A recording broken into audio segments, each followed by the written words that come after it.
Est-ce que vous savez pourquoi l'amour est littéralement une épreuve olympique? Je vais vous raconter le mythe grec de Psyché, qui a été écrit par Apulée dans les Métamorphoses, hein. C'est un philosophe platonicien grec. Et voici une histoire allégorique de Psyché qui en dit long sur le véritable amour et sur peut-être le sens des épreuves de la vie. Psyché, c'est une femme humaine d'une grande beauté, mais elle ne trouve pas l'homme de sa vie. Pourtant, les hommes la vénèrent, ce qui fait que la déesse Aphrodite est jalouse et demande à son fils c'est Eros, c'est-à-dire Cupidon, le dieu de l'amour, elle lui demande de se débarrasser de Psyché en faisant en sorte qu'elle tombe amoureuse du premier venu, si possible un être misérable. Sauf que Eros tombe amoureux d'elle, littéralement, hein, il tombe. Pourquoi? Parce qu'il s'est blessé avec sa fameuse flèche qui était destinée à Psyché. Alors, comme il est amoureux d'elle, il l'a fait enlever et il l'a fait emmener dans son palais.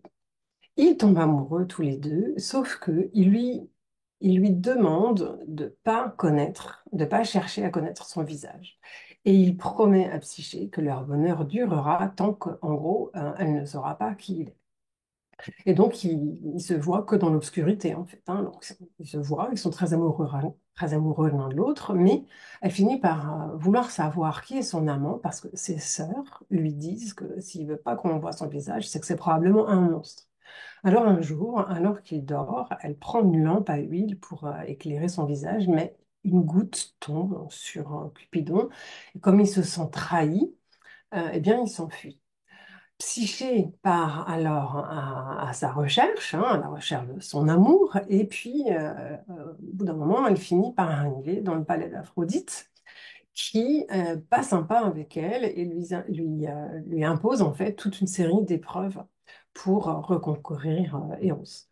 Elle finit par réussir le passage de toutes ces épreuves et finalement, ils se marient sur le mont, hein, le fameux mont Olympe. Alors, comment interpréter ça? En fait, psyché, en grec, ça veut dire âme, hein. Et cette psyché, elle est symbolisée, vous trouvez des illustrations là-dessus, elle est symbolisée avec des ailes de papillon dans le dos, qui évidemment symbolisent la transformation. Presque comme tous les mythes et les légendes, hein, ce conte, c'est vraiment une allégorie qui propose peut-être de voir des vérités universelles, hein, sur le sens de la vie et le sens de l'amour.